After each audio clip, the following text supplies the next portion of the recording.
Ini Tante untuk apa mempersingkat waktu, saya ingin Ya. tanya sama Tante perihal cara merekrut karyawan Tante dalam usaha. Oh, iya. Ya, Jadi ini yang pertanyaannya Mas Zain ya ini ya? ya yang Ya, oke.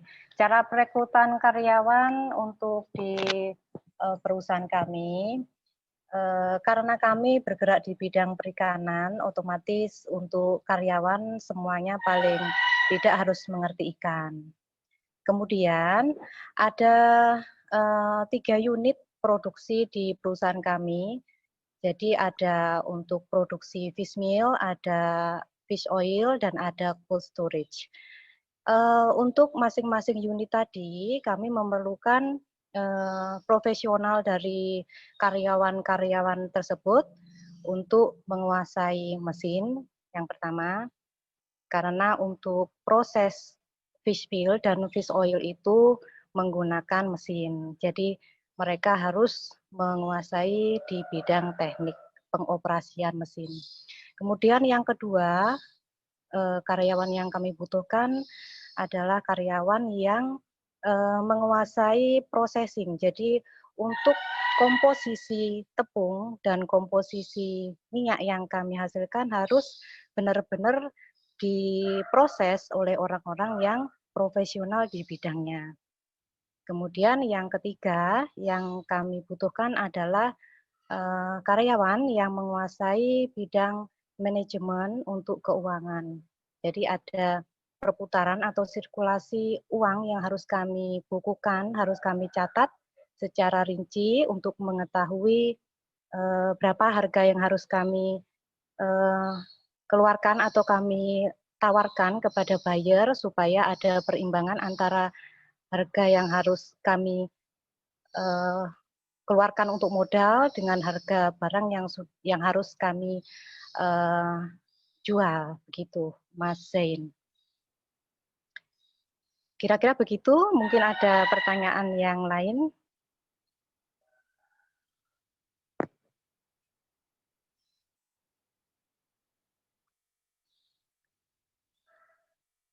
Mau tanya, Ya, bagaimana sistem kerja pada perusahaan untuk memaksimalkan sumber daya manusia yang telah diperoleh dari proses perekrutan yang memiliki standar kualifikasi khusus tersebut? ini Breham ya. Ya, Ini Breham, ya. Jadi ya. untuk memaksimalkan sumber daya manusia yang direkrut, pastinya harus ada pengawasan. Jadi kalau sudah karyawan itu direkrut, untuk pelaksanaannya pasti harus ada pengawasan. Apakah mereka bekerja sesuai dengan profesionalnya atau tidak. Misalkan untuk orang yang sudah direkrut di bidang mesin atau teknis, paling tidak harus diawasi apakah orang tersebut betul-betul menguasai teknik pengoperasian mesin atau tidak, karena nanti ada kaitannya dengan produk yang dihasilkan itu sesuai standar yang diinginkan oleh buyer atau juga berkaitan dengan keselamatan kerja dari karyawan tersebut.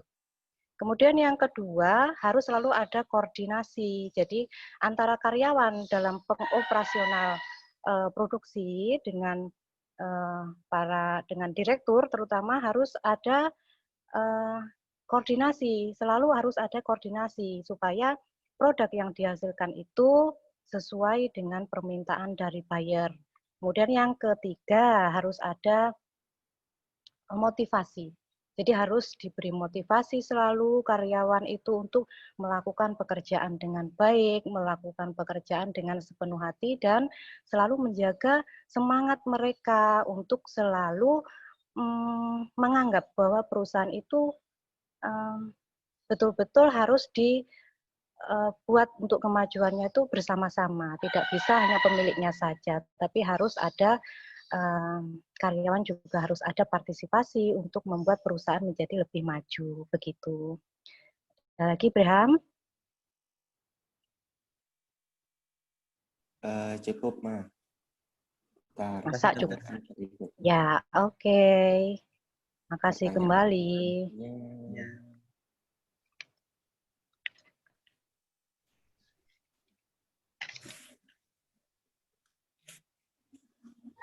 Pertanyaan berikutnya itu bagaimana caranya Ibu untuk melakukan proses leading atau memimpin secara efektif serta efisien supaya diperoleh hasil yang maksimal dari sumber daya manusia yang ada. Mungkin terdapat semacam meeting yang harus diikuti oleh seluruh anggota perusahaan yang berisi motivasi-motivasi kerja atau semacamnya. Dijelaskan ya. Oh, ini dari siapa ini yang bertanya? Mas siapa ini? Masih Briham. Oh, masih Briham. Baik, untuk proses leading atau kepemimpinan, jelas ini harus ada meeting, selalu ada meeting atau pertemuan dari masing-masing pimpinan unit, ya, yang seperti Mama bilang tadi bahwa unit untuk perusahaan ada 3 macam. Jadi ada unit untuk fish meal, ada fish oil, dan ada cold storage. Jadi masing-masing itu selalu harus ada meeting, harus ada pertemuan dari bagian personalia mengenai proses yang sudah dilaksanakan untuk memenuhi target dari order itu, apakah barangnya sudah siap untuk dikirim, apakah stok cukup untuk menerima order berikutnya, apakah barang atau produk yang dihasilkan itu terjamin kesesuaian antara permintaan buyer dengan barang yang sudah ada. Jadi harus selalu ada meeting dan ada koordinasi. Kemudian yang kedua, seandainya ada ketidaksinkronan antara masing-masing unit tadi dengan permintaan buyer, tentu saja harus segera diperbaiki. Misalkan dari produk yang sudah ada, tingkat proteinnya kurang, itu harus sebelumnya dikoordinasikan dulu, proteinnya cukup atau tidak, stoknya cukup atau tidak. Seandainya ada kekurangan, itu kan masih ada waktu untuk memperbaiki. Karena untuk proses yang jumlah besar atau partai besar itu tidak bisa secara cepat untuk memperbaiki hanya 1 atau 2 unit barang, tapi kami kan mengirimkan barang dalam jumlah besar, ada ribuan ton. Jadi betul-betul harus ada koordinasi sebelum barang itu di-packing atau bahkan sebelum barang itu dikirim. Begitu. Ada pertanyaan lain, Breham?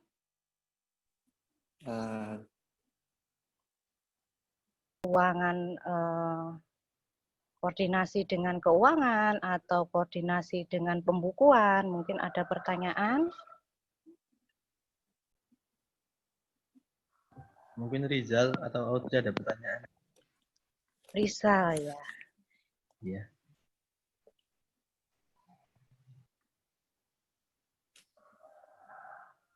Untuk pertanyaan seputar HCM, Ya.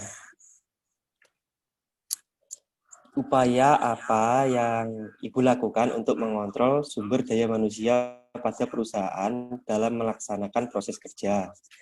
Ya, seperti membuat laporan, kayak surat peringatan untuk pelanggaran juga, dan lain-lain. Mohon dijelaskan ya.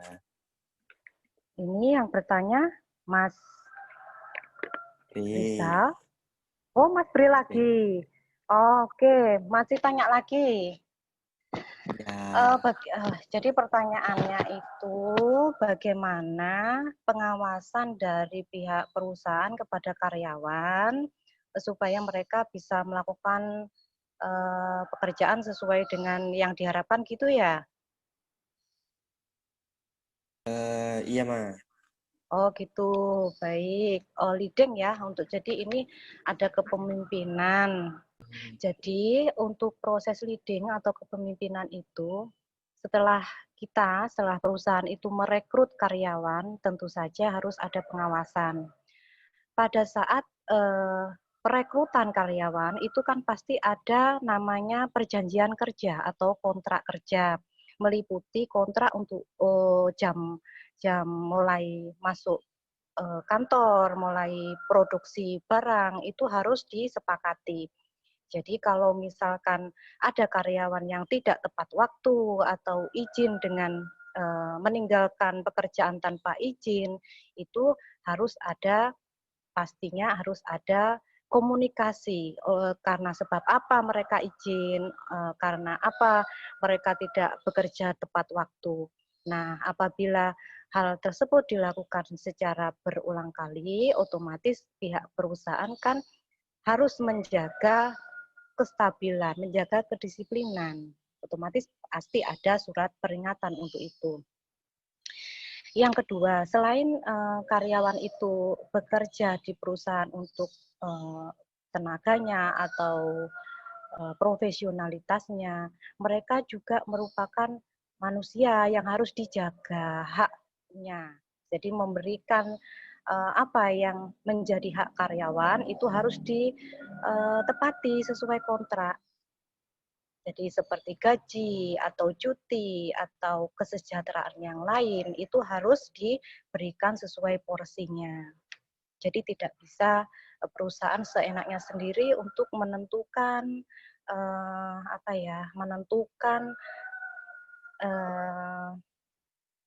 keputusan seenaknya. Jadi mereka tetap harus memiliki hak yang diterima selain melaksanakan kewajiban yang dilakukan untuk perusahaan. Kemudian yang ketiga, pastinya harus memperlakukan karyawan itu secara adil.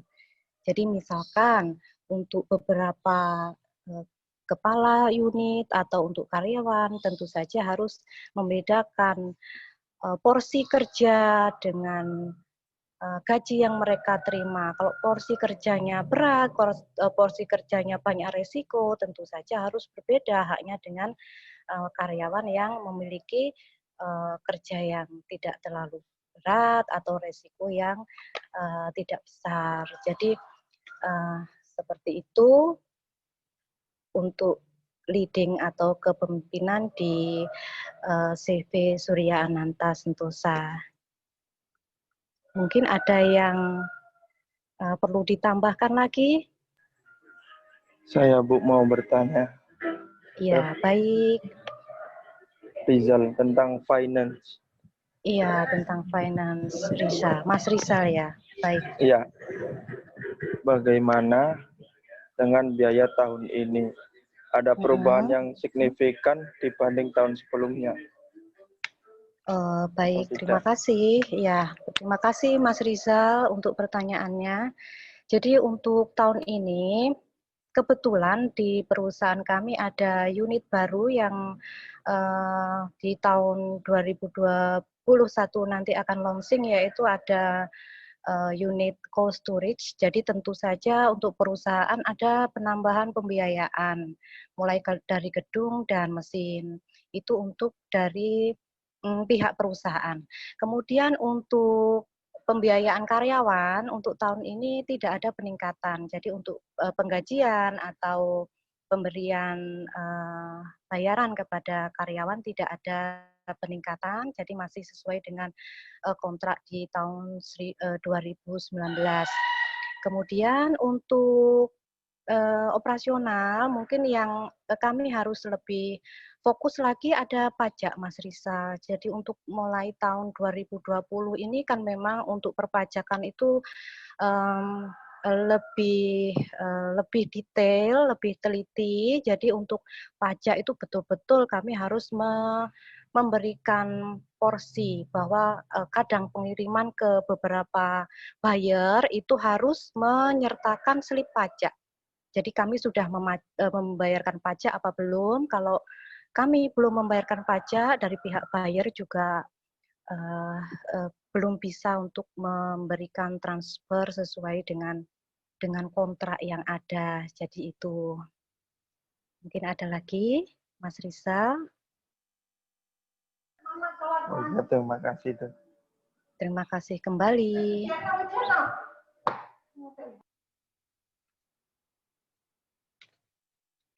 Breham. Berarti ini ada Mas Rizal, Zain, Breham. Ada pertanyaan lagi, Breham? Mas Admin?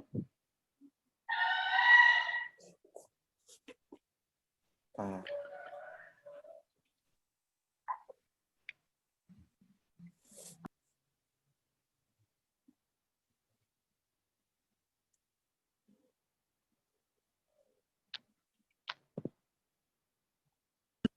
Halo, Iya. saya Audrey. Saya mau bertanya tentang marketing. Iya. Nah, di bagian Audrey. mengerti. Ya, target penjualan perusahaan ibu itu bagaimana ya targetnya di bagian marketingnya? Iya. Jadi gini, Kak Audrey ya ini ya. Oke, Ya. terima kasih atas pertanyaannya.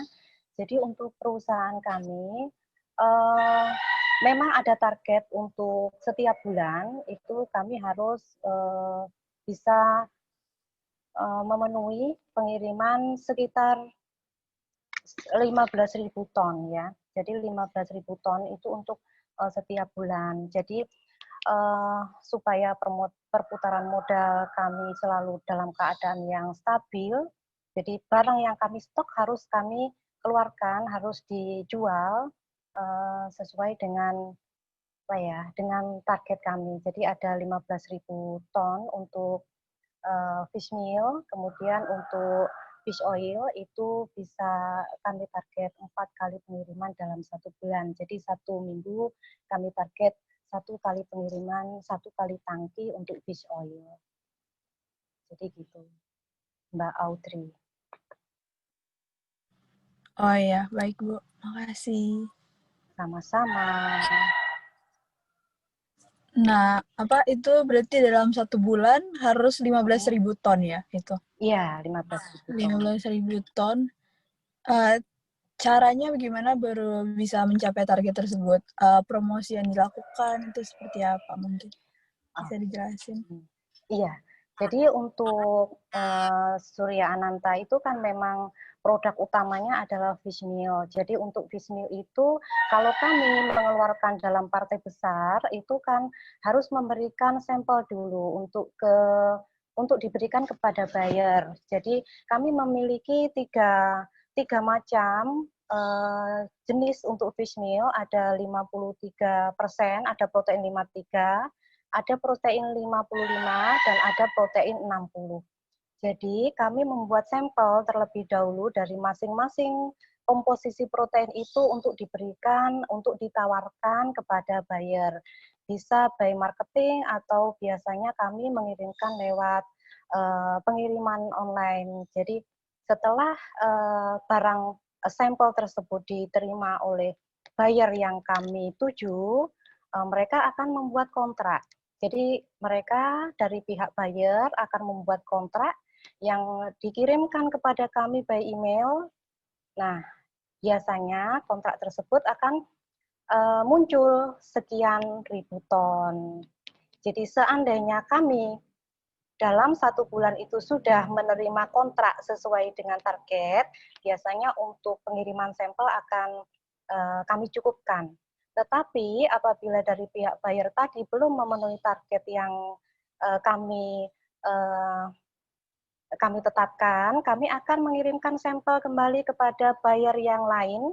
Jadi buyer yang lain mungkin mereka akan membutuhkan protein komposisi yang lain, atau mungkin mereka memilih untuk meminta komposisi yang tidak ada di perusahaan kami akan membuatkan. Nah, dari beberapa promo atau beberapa tawaran kepada pihak buyer tadi, kami akan menghitung apabila 1 bulan itu sudah cukup untuk memenuhi target itu, kami tidak mengirimkan promo atau sampel dulu. Kemudian untuk bulan berikutnya sama prosesnya seperti itu, Mbak Audrey. Oh, berarti cara promosinya itu dengan kirim sampel gitu ya ke perusahaan-perusahaan? Iya, kirim sampel dengan marketing. Oh iya. Begitu. Apakah ada promosi media sosial juga ya tadi? Bisa. Ya, untuk mulai tahun 2020 ini kan CV Surya Ananta Sentosa sudah mulai membuat ini akun di Instagram, jadi bisa diikuti di Instagram Instagram. proses ya di Instagram, kemudian via FB. Jadi via FB kami punya akun di Facebook untuk mempromokan dan mempromokan produk kami dan mempromokan juga bahwa perusahaan kami sesuai standar dengan keselamatan kerja karyawan. Biasanya memang kami dituntut untuk membuat seperti pelaporan atau apa ya, mengkomunikasikan kepada publik bahwa perusahaan kami menjamin keselamatan kerja karyawan, terutama untuk masa COVID ini. Kami betul-betul harus mematuhi apa yang ditetapkan oleh standar ketenagakerjaan. Oh ya. Oh, seperti itu. Berarti Iya. untuk sementara ini kebanyakan lewat email, lewat sampel, Email, dan betul. nanti IG. selanjutnya akan lebih lewat media sosial ya, Bu? Iya, kalau untuk IG udah jalan, untuk Facebook Oh juga ya, udah udah jalan. Gitu. Oh ya, Oke. baik. Iya. Terus kan ada banyak media sosial ini Iya. diatur sama manajer marketingnya. Terus apa diadakan rapat secara rutin gitu untuk mengetahui progresnya atau gimana? Biasanya marketing. Jadi karena marketing itu selalu mengadakan koordinasi langsung dengan pemimpin perusahaan. Jadi biasanya untuk hal-hal yang kami upload di media sosial itu juga atas sepengetahuan dari pimpinan perusahaan. Jadi biasanya langsung marketing dengan direktur perusahaan.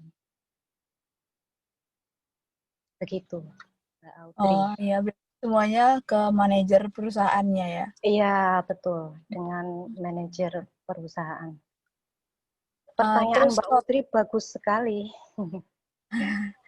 terus Pinter. kalau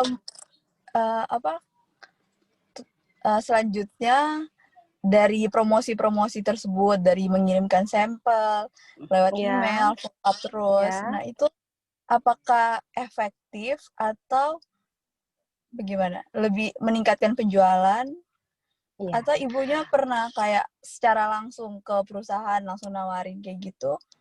Atau Iya. cuman buy online gimana? Wah, ini pertanyaannya ini cerdas sekali Mbak Audrey, pinter sekali. Jadi memang untuk promo yang paling efektif itu memang bertemu langsung marketing by marketing atau bagian pengadaan dari buyer dengan marketing kami.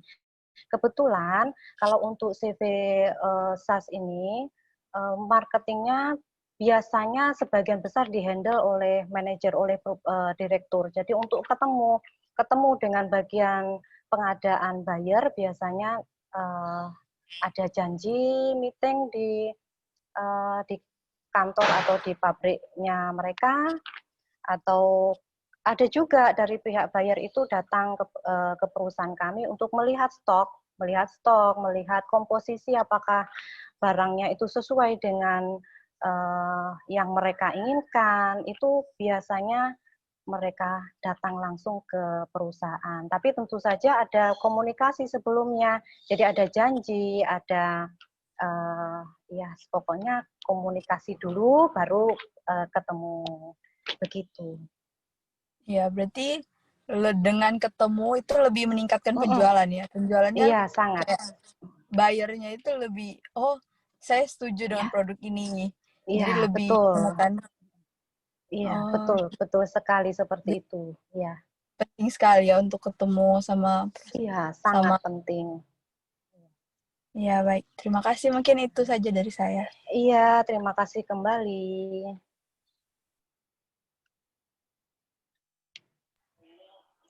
Ya Bu, saya mau bertanya lagi. Iya, ini Mas Rizal, Mas Rizal. Baik, Mas Rizal, silahkan.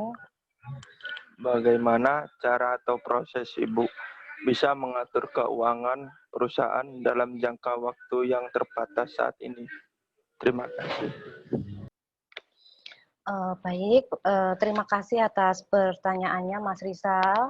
Untuk mengatur keuangan tentu saja kami harus betul-betul menyesuaikan ya, menyesuaikan kas dari perusahaan kami harus betul-betul sehat. Jadi antara barang yang harus kami stok, barang yang harus kami ambil dari supplier itu harus sesuai dengan keuangan. Karena untuk perusahaan itu sekarang beberapa barang harus kami bayar cash, jadi itu sirkulasi uang itu harus betul-betul ada supaya barang itu ketersediaannya terjamin.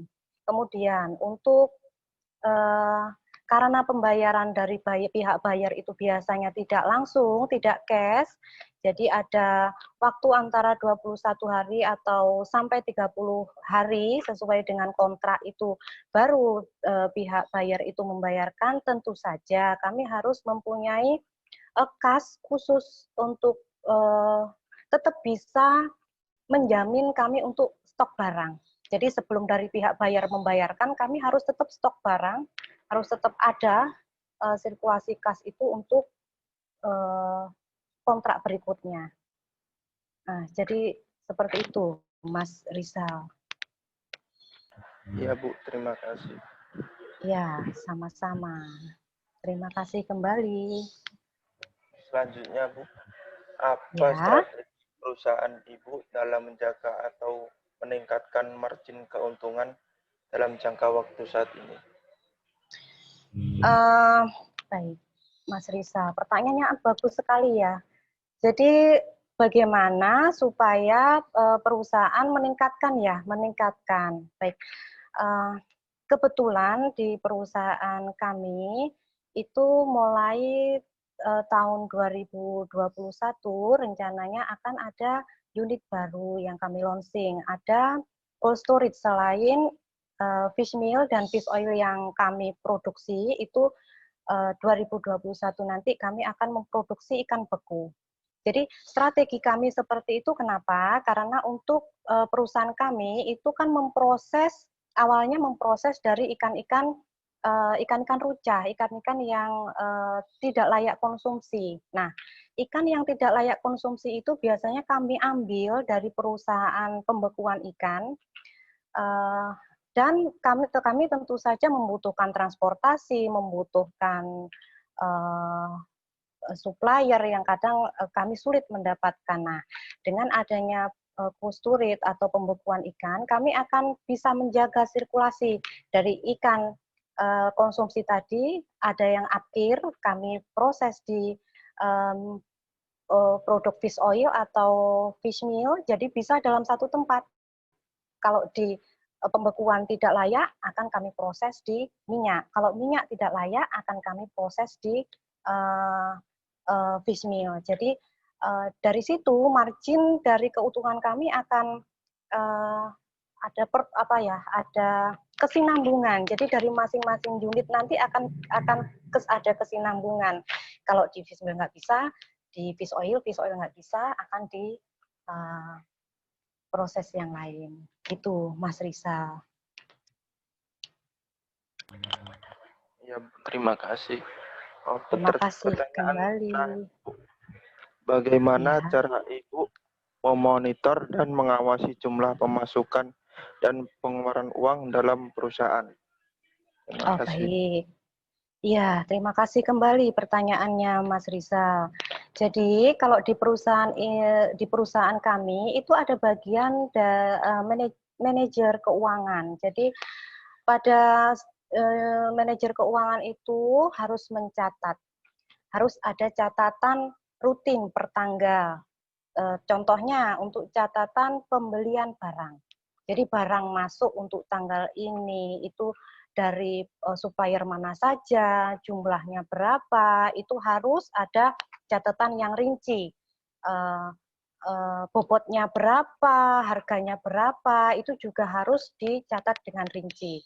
Kemudian yang kedua untuk pengeluaran, misalkan dalam tanggal tertentu ada pengeluaran untuk gaji karyawan, untuk pembelian bahan bakar atau untuk perbaikan mesin atau yang lain itu juga harus kami catat dengan rinci. Nah, dalam 1 bulan biasanya akan kami jumlah kami total berapa banyak pengeluaran untuk bulan ini atau bulan yang dimaksud.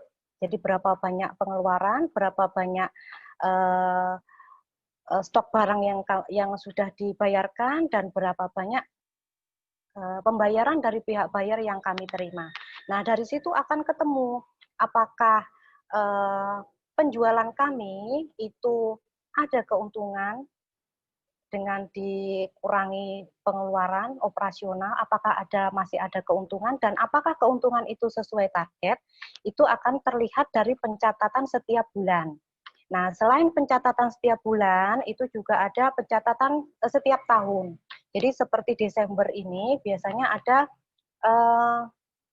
rekap untuk dalam tahun 2020 ini CV Surya Ananta Sentosa mempunyai keuntungan berapa. Nah, itu nanti ada kaitannya dengan pajak.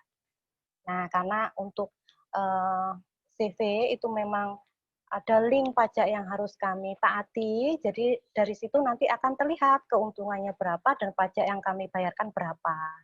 Gitu, Mas Rizal. Baik, Bu. Terima kasih. Terima kasih kembali. Ini saya mau bertanya, Ibu Arvel. Iya. Mau tanya soal operasional. Iya, baik. Apa yang dibutuhkan untuk menciptakan produk di perusahaan Ibu dan bagaimana proses untuk memperoleh bahan yang dibutuhkan? Wah, pertanyaannya kok bagus sekali. Ini Mas siapa ya? Arvel. Mas Arvel. Baik. Jadi yang ditanyakan bahan baku apa saja dari perusahaan yang dibutuhkan oleh perusahaan dan bagaimana prosesnya, gitu ya, Mas Arvel? Iya. Iya. Ya, baik. Begini, Mas Arvel, Ibu bahas 2 unit aja ya, 2 unit aja dari unit produk dari perusahaan kami. Jadi kami ada unit produk untuk fish meal atau tepung ikan, dan ada produk fish oil atau minyak ikan.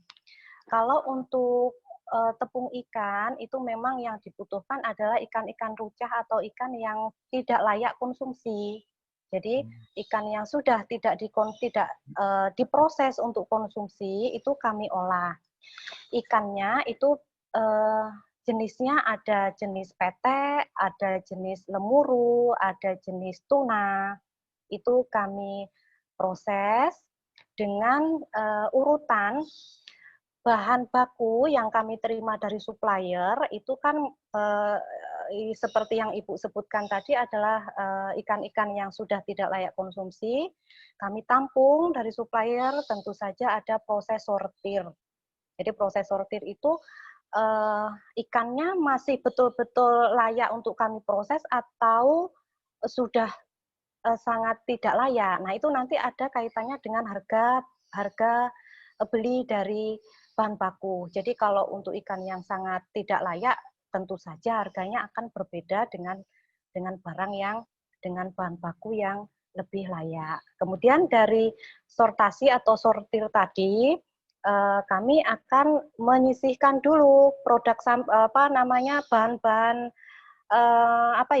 sampingan seperti ada plastik, atau ada kayunya atau ada kerikil, itu kami sisihkan karena nanti dikhawatirkan kalau sudah masuk mesin akan merusak atau akan membuat terganggu dari mesin yang akan kami gunakan untuk proses pengeringan, namanya drying, Mas Arvel, namanya ada mesin dryer. Kebetulan ada 7 unit untuk mesin dryer di perusahaan kami. Dari tadi ya pengumpulan bahan baku, sortasi, kemudian penyisian bahan sisa, dan ada proses drying atau pengeringan. Kemudian dari proses drying tadi harus kami digiling, karena dari pengeringan tadi kan masih komposisinya agak besar. Nah, biasanya dari buyer itu akan menentukan ukuran dari produk itu sekian mili, kehalusannya sekian, harus mencapai standar, jadi harus kami giling.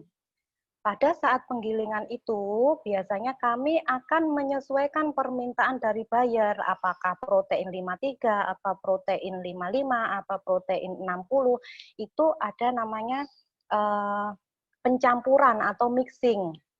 Nah, setelah mixing, biasanya kami akan membawa sedikit sampel ke laboratorium. Jadi harus di lab dulu.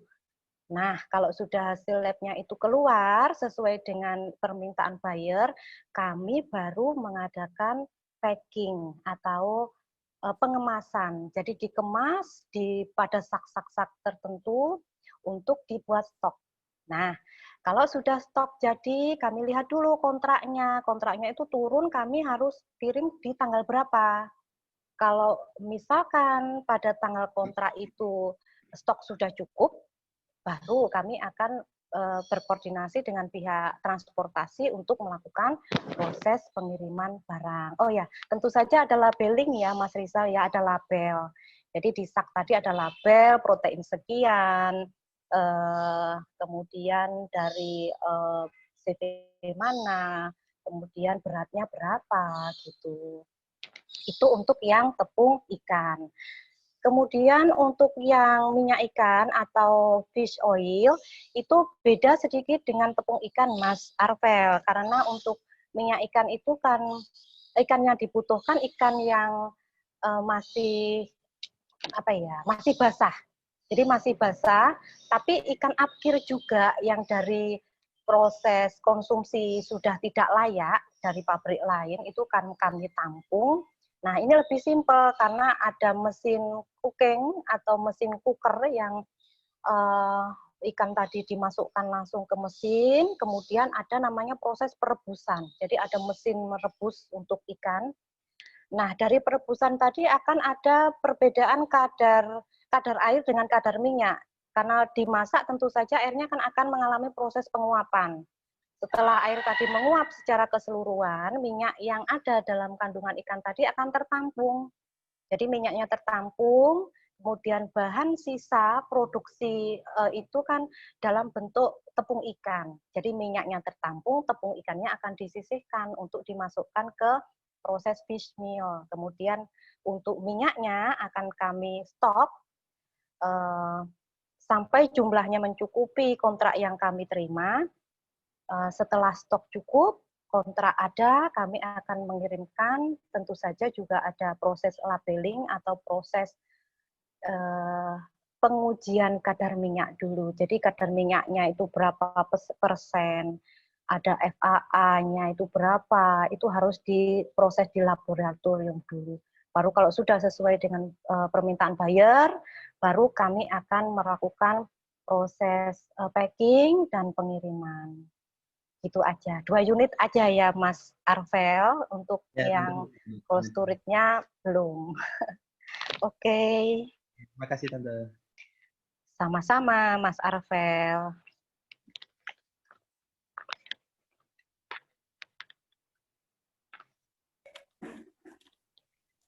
Halo, Ya, Breham lagi. ya saya mau tanya. Oh, tanya lagi Breham. Ya, Hmm. bagaimana Ibu mengawasi atas kinerja para karyawan dalam proses produksi barang? Apakah evaluasi setelah proses produksi? Untuk proses pengawasan itu tentu saja bukan Ibu yang melakukan pengawasan ya Breham. Jadi ada langsung dari pihak manajer, langsung dari pihak direktur itu untuk tinjau lapang. Jadi pada saat barang itu diproses, itu ada pengawasan langsung dari pihak direktur, apakah pemrosesan itu sesuai dengan order yang kami terima. Jadi dari teksturnya, dari baunya, dari komposisi proteinnya itu betul-betul harus diawasi. Nah, dalam tahap pengawasan tadi, biasanya sebelum barang itu diproses secara keseluruhan, karena partai besar, biasanya akan mengambil dulu sampel. Jadi pada saat proses sekian ton akan diambil sampel untuk diuji. Betul tidak ini proteinnya sesuai dengan permintaan buyer. Kalau misalkan proteinnya itu kurang sesuai, itu akan ada proses ulang. Jadi reproses, diulang lagi prosesnya, pencampurannya mungkin ada beberapa produk ikan yang proteinnya terlalu rendah, jadi harus ditambah ikan yang proteinnya tinggi. Dari situ tentu saja ada koordinasi, setelah ada tinjau lapang, ada koordinasi dengan bagian operasional. Jadi kenapa kok ini produknya kurang proteinnya, ini kenapa kok baunya terlalu bagaimana, kok warnanya seperti ini, tentu saja harus ada koordinasi. Nah, koordinasi itu sangat dibutuhkan karena pada saat barang itu sudah terkirim pada buyer, itu akan sangat menentukan kredibilitas dari perusahaan. Apabila barang yang kami kirimkan itu tidak sesuai dengan permintaan buyer, otomatis kontrak yang akan kami terima di bulan berikutnya, tentu saja mereka harus mengevaluasi apakah kami layak atau tidak. Nah, untuk itu dari pihak perusahaan betul-betul harus menjaga kualitas barang yang kami kirimkan itu sesuai dengan kontrak yang sudah disepakati dan itu harus. Itu ya. Oke, terima kasih. Ya, sama-sama. Saat barang-barang yang dikirimkan kepada buyer itu tidak sesuai harapan si buyer itu gimana ya? Ya, nah itu sebagai pengalaman saja, mungkin suatu saat mahasiswa seperti kalian itu kan pasti akan terjun ke dunia kerja. Sebagai pengalaman, biasanya ada klaim. Kalau barang itu ditolak, tidak sesuai dengan kontrak yang disepakati, terutama untuk dari perusahaan CV SAS ini kan kadar protein. Jadi kalau kadar proteinnya itu tidak sesuai, ada dua kemungkinan. Yang pertama itu ada pemotongan. Jadi dari harga kontrak, misalkan kontraknya harga 18.000. Dari 18.000 itu nanti akan dikurangi.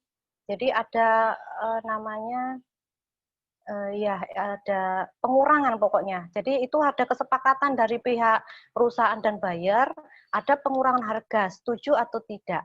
Nah, misalkan tidak pihak perusahaan tidak setuju untuk dipotong dan memilih untuk dikembalikan, biasanya ada namanya apa ya, pengiriman ulang. Jadi barang yang sudah dikirim itu dikembalikan lagi ke perusahaan dan kami akan memproses ulang sesuai dengan permintaan buyer.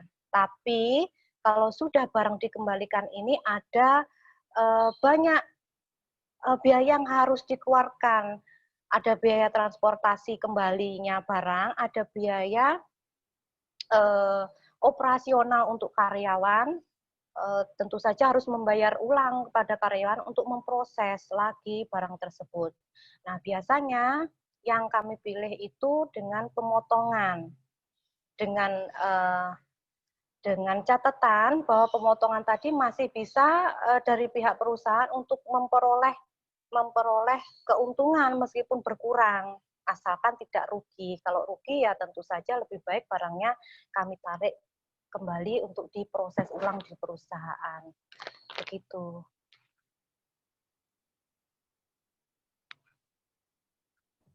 Iya, jadi mungkin cukup sekian Ibu dari pertanyaan yang kami ajukan. Iya, baik. Kan Ya. sudah cukup jelas. Ya. Iya, Makasih ya, ya, baik. Bu. Ya. Terima kasih kasih, kembali. Bu. Terima kasih kembali. Ya, izin live Ibu. Mau foto Iya. tah? Itu udah. Sudah tadi di awal sama Zain. Mari Bu. Iya, Makasih ya, Bu. silakan. Kita keluar Terima kasih duluan. kembali. Iya. Maaf mengganggu waktunya. Tidak apa-apa. Makasih, Bu. Iya, terima kasih kembali. Selamat sore. Sore Ibu.